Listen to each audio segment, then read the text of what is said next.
Acho que tá gravando. Aí, Foi? tá gravando já.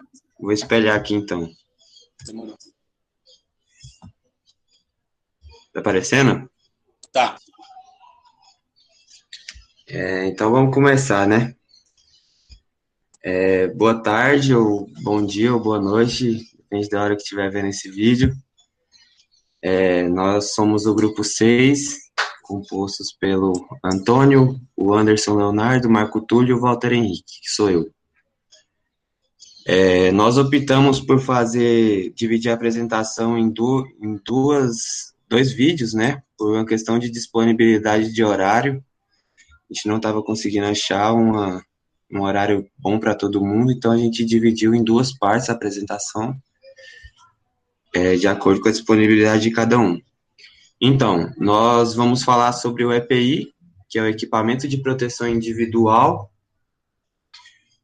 E primeiro, para a gente começar falando, a gente tem que saber o conceito, né? O que que é um EPI?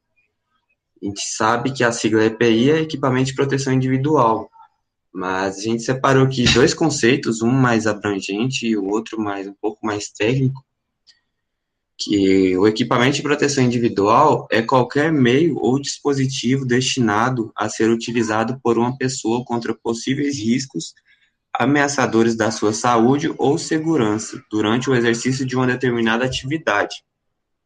Então, o EPI, ele é nada mais, nada menos, a função dele é te proteger contra possíveis riscos ou acidentes, né? Se sua profissão é uma profissão de risco, ele vai te dar manter sua integridade ali de acordo com a sua profissão.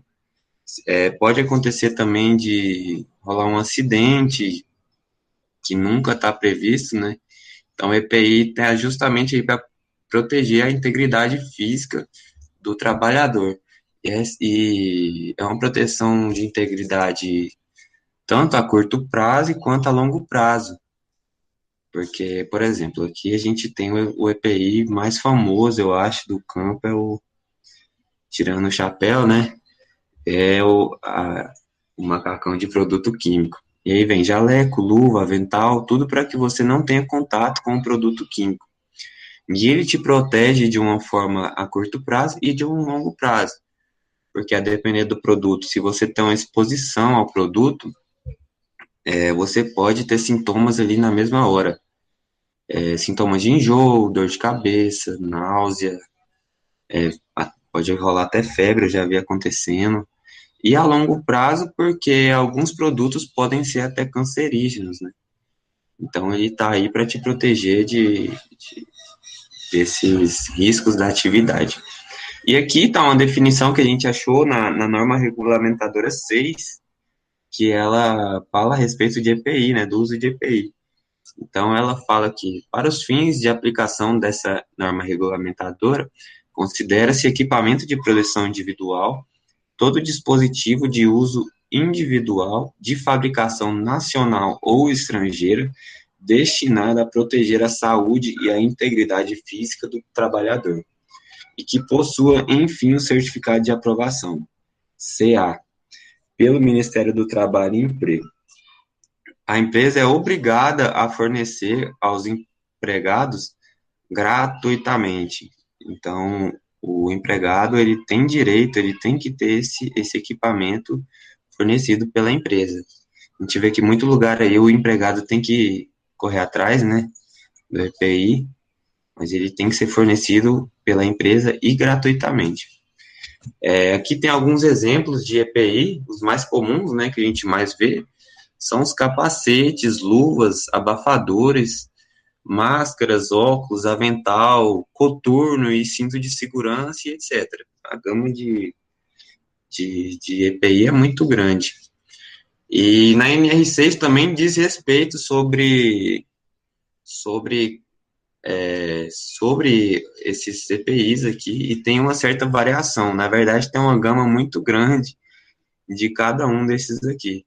Que a gente colocou dois, né, que são o capacete e a luva, que são os mais comuns, que a gente mais vê. E só para capacete eu tenho esse tanto de tipo de capacete. Tenho capacete para proteção contra impacto, capacete de proteção contra choque elétrico, capacete de proteção contra agente térmico, capuz ou balaclava tem capuz para pescoço contra risco de origem térmica, contra agente químico, contra agentes abrasivos e escoriantes, enfim. E as luvas da mesma forma, tem luvas para proteção das mãos contra agentes abrasivos e escoriantes, para proteção de agentes cortantes e perfurantes, contra choques elétricos, agentes térmicos, agentes biológicos, agentes químicos, vibracionais e assim vai. Só para a gente falar que, além de ser só esses aqui que a gente citou, dentro de cada um deles tem uma variação muito grande. E, assim, é bom especificar que o EPI ele tem que ser usado na situação certa. Não é todo tipo de capacete que você pode utilizar para todo momento. Por exemplo, você não pode andar de moto com capacete de construção, ele não vai adiantar de nada. Então, tem o EPI certo para a atividade certa, da mesma forma que a luva. Você não pode mexer com agente térmico, mexer com uma coisa quente com uma luva de borracha, você vai queimar. Então, se você não utilizar o EPI certo para a atividade certa, você pode até agravar a situação do acidente. E aqui a gente tem uma situação do uso de cinto de segurança, que nós temos dois tratores, o famoso 60, né, sem capota. Tem aqui outro trator que já tem um teto, que já tem uma capota protegendo o operador. E nesse 60 aqui, sem capota, não é recomendado, não é utilizado cinto de segurança nele. Por quê? A gente sabe que todo veículo que a gente entra, a gente automaticamente já procura um cinto de segurança para colocar. Mas aqui, se você colocar um cinto de segurança, você vai estar colocando em risco você mesmo. Porque a gente sabe que os tratores estão sujeitos a capotamento. Então, se você coloca um cinto de segurança e esse trator aqui, Deus o livre guarde, capote, né?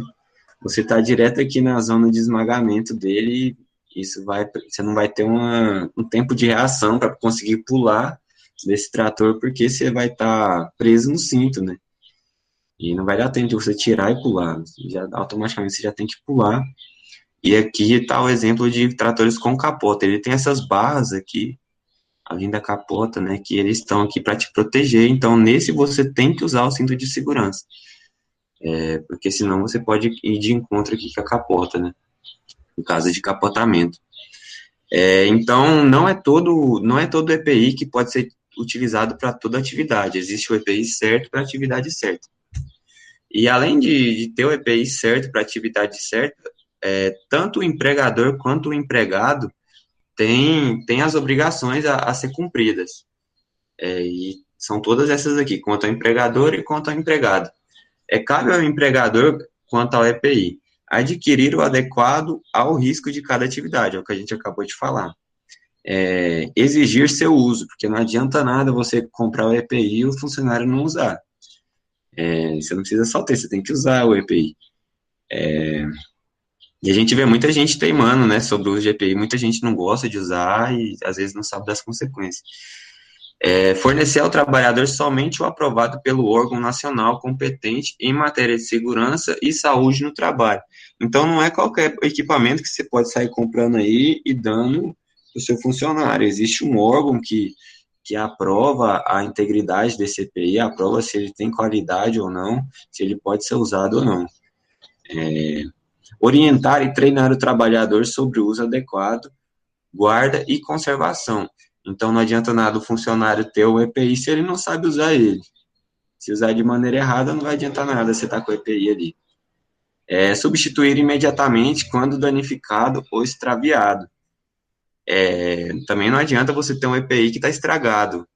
Por exemplo, se você utilizar aqui um macacão desse com algum rasgadinho aqui, não vai adiantar nada. Você vai ter contato com um agente químico ainda, e vai vestir essa roupa toda aqui, que dá trabalho para vestir à toa. Então, quanto ao empregado, ele também tem obrigações, que é utilizar apenas para a finalidade em que se destina, não é para ficar brincando, né? Responsabilizar-se pela guarda e conservação, comunicar ao empregador qualquer alteração que o torne impróprio para uso, cumprir as determinações do empregador sobre o uso adequado. E também existem obrigações quanto aos fabricantes ou importadores. E são toda essa gama aqui, da letra A até o I. Mas as mais importantes é cadastrar-se junto ao órgão nacional competente em matéria de segurança e saúde no trabalho, solicitar o certificado de aprovação, né, do equipamento. Você não pode só produzir, você tem que ser autorizado a produzir isso, ou importar, renovar o certificado de aprovação e etc. São todas essas recomendações aqui que a norma regulamentadora 6 nos passa. E aí, agora, o Lobinho vai continuar falando, o Marco Túlio, né, vai continuar falando aí sobre o certificado de aprovação. Bom, pessoal, como o Walter falou, eu sou o Marco Túlio, eu vou falar um pouquinho sobre o certificado de aprovação e sobre a seleção de EPIs.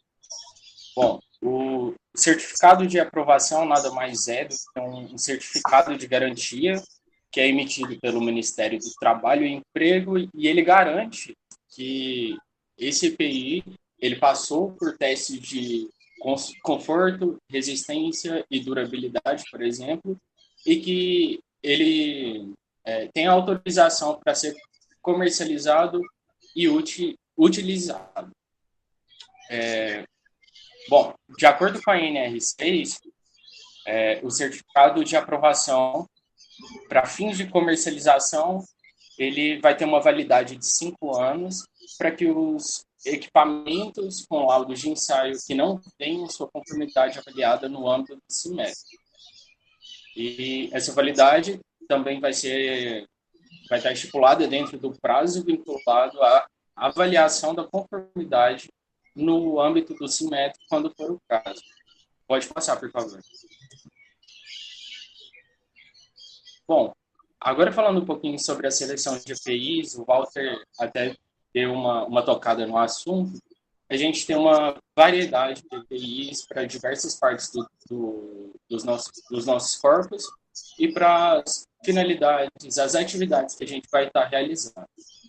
Para a cabeça, a gente pode ter capacete, balaclava, capuzes, para olhos e face, óculos, protetor facial, máscara de solda, proteção aditiva, protetor auditivo, para proteção respiratória, respirador purificador de ar motorizado ou não, respirador de adução de ar, tipo linha de ar comprimido, respirador de adução de ar, tipo máscara autônoma, e para proteção do tronco a gente tem vestimentas, colete à prova de balas, quando for o caso, né?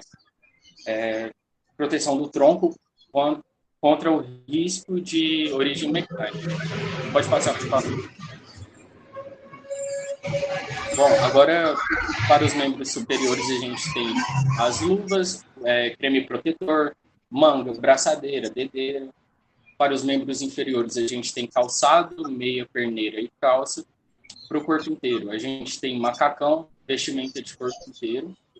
E contra quedas com diferença de nível, a gente tem cinturão de segurança com dispositivo trava-queda e o cinturão de segurança com talabarte.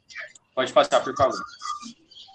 Bom, nesse desenho que vocês estão vendo, a gente tem uma pessoa utilizando capacete, óculos de proteção, protetor e abafador auricular, máscara respiratória, cinto de segurança, luvas de proteção, o talabarte e os sapatos. Então, nesse desenho, a gente pode enxergar que esse trabalhador ele está protegido com uma boa parte dos temas que eu falei para vocês, né? Das possibilidades de proteção. Pode passar, por favor. Agora, mais voltado para a área da agronomia, essa imagem, inclusive, estava presente em um dos slides anteriores. A gente tem a touca árabe, a viseira facial, o respirador, o jaleco, o avental, a luva, a calça e a bota. são EPIs utilizados geralmente e na verdade, são recomendados para o exercimento de atividades como, por exemplo, a aplicação de agrotóxicos. Pode passar, por favor. Agora, correlacionando o uso de EPIs com a engenharia florestal, a gente tem aqui um operador de motosserra e na imagem a gente pode ver que ele está utilizando capacete, um protetor facial, uma blusa com manga comprida, luvas, calça e bota, entendeu? Então, nas mais variadas áreas, entendeu? Independente se é só na agronomia ou só na engenharia florestal, é imprescindível que o operador de qualquer tipo de ferramenta ou a pessoa que está exercendo qualquer tipo de atividade utilize os EPIs que estejam de acordo com a atividade desempenhada por ele.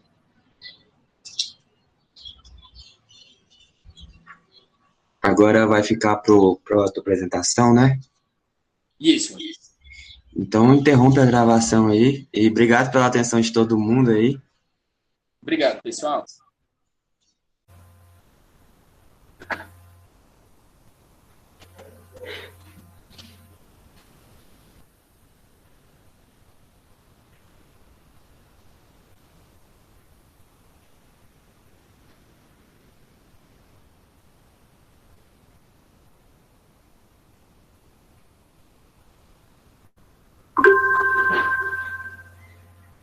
Essa é a segunda parte da apresentação. Meu nome é Antônio Vitor e eu vou falar um pouco sobre o gerenciamento do uso de EPIs.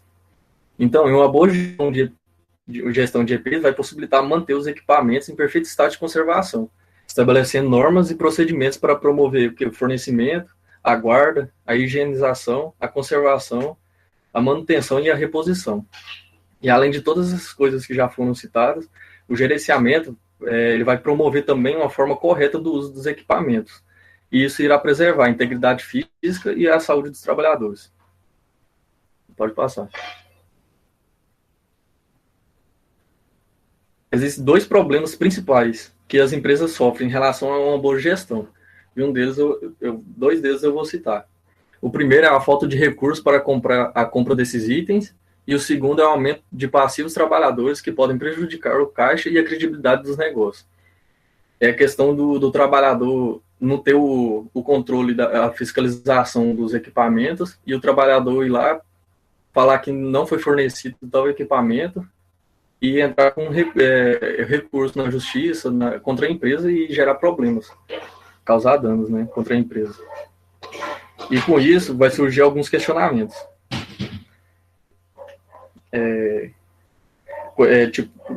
Quantos processos trabalhistas eu já perdi por não ter esse controle? E se é possível ter um maior controle para evitar esses problemas? Eu vou passar. Sim, então, aí sim, é possível ter um maior controle. Algumas empresas, eles têm um controle através das fichas, dos EPIs. Porque para fazer uma boa gestão, ele tem que ter o controle de tudo. Então, toda vez que um colaborador ele for lá pegar um equipamento, o setor que fica responsável por essa parte, ele vai pegar a assinatura para comprovar o fornecimento desse equipamento, para sempre ter o controle de tudo e não ter problema nem para a empresa nem para o empregador. Então, e sem essa ficha, fica complicado, tanto por perda, descuido e pode ocorrer acidentes. E aí o funcionário entra na justiça alegando que não teve o fornecimento dos EPI e aí tem prejuízo para a empresa, né? Algumas empresas, eles estão optando por automatizar a gestão. Como que é isso? Eles vão ter as informações todas automatizadas, tudo no computador, claro, né? E ele vai ter o controle que quando o empregador ele vai lá, pega o equipamento e quando ele entrega. E aí, inclusive, é por biometria. Aí ele pode ter o controle dos prazos de vencimento dos EPIs, o controle do certificado de aprovação, gestão dos treinamentos para conscientização dos trabalhadores, dos colaboradores, gestão do consumo correto e indevido dos EPIs para identificação e redução de custos, e relatórios e análises para tomada de decisões. Pode ir.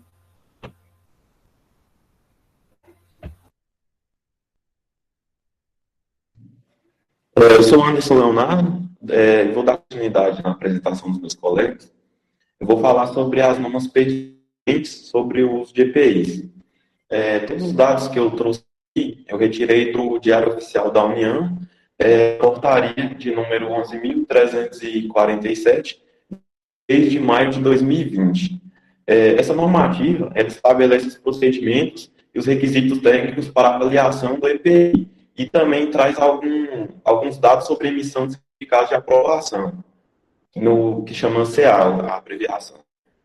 Para os fins dessa portaria, todas as informações trazidas nela se tratam sobre os EPIs dados na NR6, a norma regulamentadora. Alguns parágrafos que tratam sobre essas normas. A primeira, ela trata sobre avaliação do equipamento de proteção individual. Ela diz que todo EPI deve passar por avaliação e que o fabricante e o responsável pela fabricação desse EPI garante a eficácia e a proteção do equipamento. Todos os EPIs são submetidos à avaliação, nesse caso por órgãos como o Metro e o Cimetro. O certificado de conformidade relatório de ensaio, eles devem comprovar a eficácia desse equipamento de proteção, desse EPI, e deve ser emitido em nome da fábrica que produziu esse equipamento ou do importador, no caso de ser fabricado em outro país. Os critérios são renovação, alteração do certificado de aprovação. A solicitação do certificado de aprovação dos EPI, eles devem ser realizados por uma pessoa jurídica, na qual ela se responsabilizar por esse equipamento, caso ocorra qualquer coisa com o trabalhador enquanto a seu uso.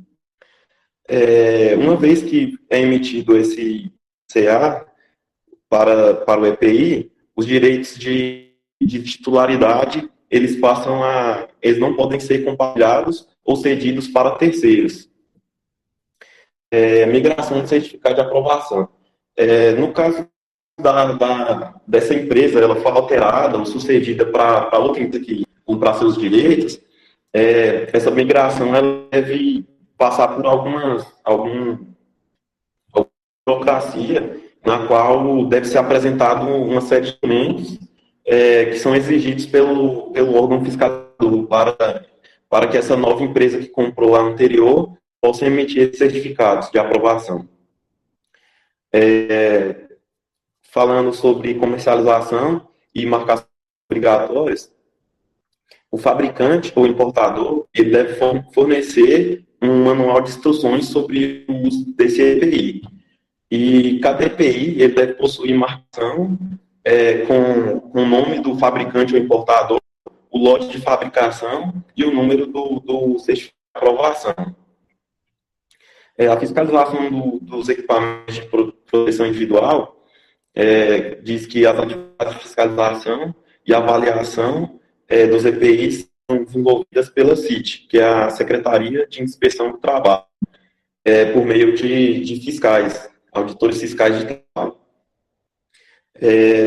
No parágrafo que está sobre suspensão de certificado de aprovação, ele diz que o certificado de aprovação ele pode ser suspenso devido aos seguintes casos: quando for constatada a ocorrência ou emissão ou falsidade das declarações dos documentos que são apresentados durante a emissão do certificado de aprovação, devido a alguma desconformidade das características ou desempenho do produto, quando for constatada a comercialização ou a comercialização do EPI sem o acompanhamento do seu manual de instrução, e traz outras informações, mas é muito extenso, não tem como tratar tudo aqui agora.